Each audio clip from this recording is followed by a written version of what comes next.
Lalu perkenalkan, kami dari Kompo 3 akan mempresentasikan salah satu kerajaan di Nusantara, yaitu Kerajaan Sriwijaya. Di sini kami akan menjelaskan tentang proses berdirinya, masa kejayaannya, proses runtuhnya, dan peninggalan-peninggalannya. Sebelum itu, mari kita perkenalkan diri. Perkenalkan, nama saya Akmal Bagamawari Utama. Perkenalkan, nama saya Victoria Imarani Jayanti. Perkenalkan, nama saya Dewa Kamarastra. Perkenalkan, nama saya Alif Buzali Reza. Perkenalkan, nama saya Budi Medarita. Baik, selamat menyaksikan. Pendirian Kerajaan Sriwijaya berlangsung sekitar abad ke-7 Masehi di wilayah Palembang, Sumatera Selatan.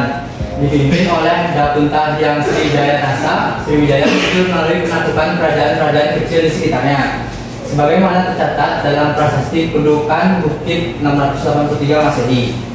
Lokasinya yang strategis di jalur perdagangan internasional Selat Malaka, menjadikannya pusat ekonomi dan maritim.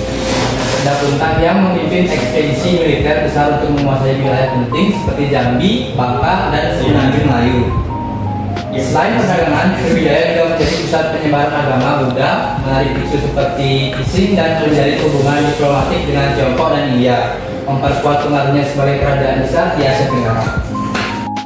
Masa awal abad ke-7. Yang pertama, pendirian Kerajaan Sriwijaya didirikan oleh Dapunta Hyang Sriwijaya Nasa pada abad ke-7 Masehi. 2. Ada pusat pemerintah. Pusat pemerintah Sriwijaya terletak di Palembang, Sumatera Selatan. Yang ketiga, ada agama.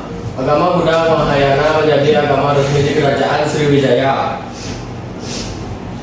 Masa ekspansi abad ke-8 dan 9. 1. Ekspansi wilayah Sriwijaya melakukan ekspansi wilayah ke seluruh Sumatera, Jawa, dan semenjauh Malaya. 2. Pengaruh budaya.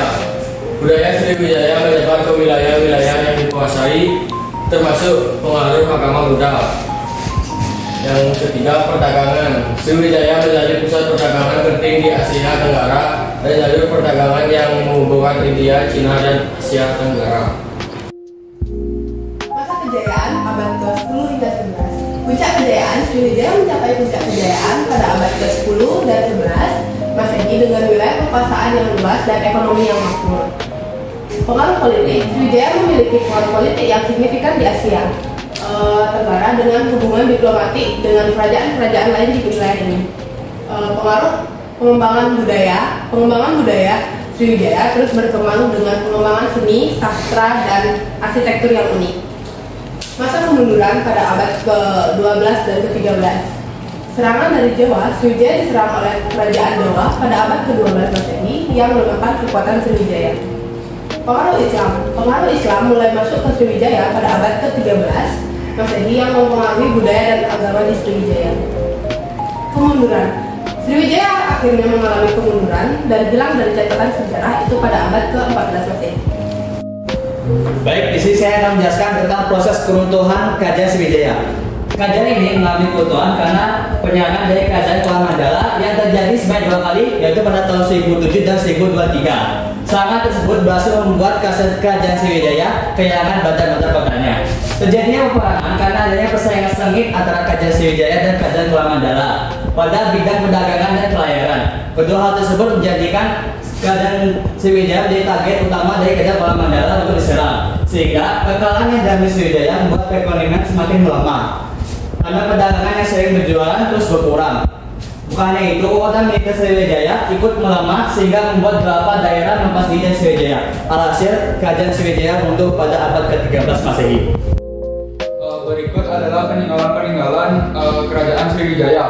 Yang pertama ada prasasti Telaga Batu ditemukan di dekat Palembang.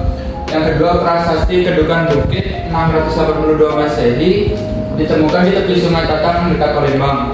Yang ketiga, ada prasasti Talang Tua ditemukan di sebelah barat Palembang.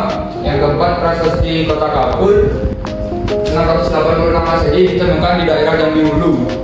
Yang kelima, ada prasasti Palas Pasemah ditemukan di Lampung. Yang keenam, ada prasasti Ligor 775 Masehi ditemukan di Malaysia.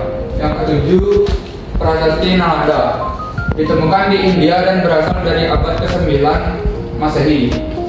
Catatan perjalanan pendeta Ising sumber berita dari perjalanan seorang pendeta Buddha dari Tiongkok yang mengunjungi Sriwijaya pada tahun 671 Masehi. Dari informasi ini, prasasti-prasasti dan catatan perjalanan pendeta Ising merupakan peninggalan penting kerajaan Sriwijaya. Oke, sekian dari Koko kami. Terima kasih sudah menyaksikan tontonan kami. Kami pamit diri. Terima kasih.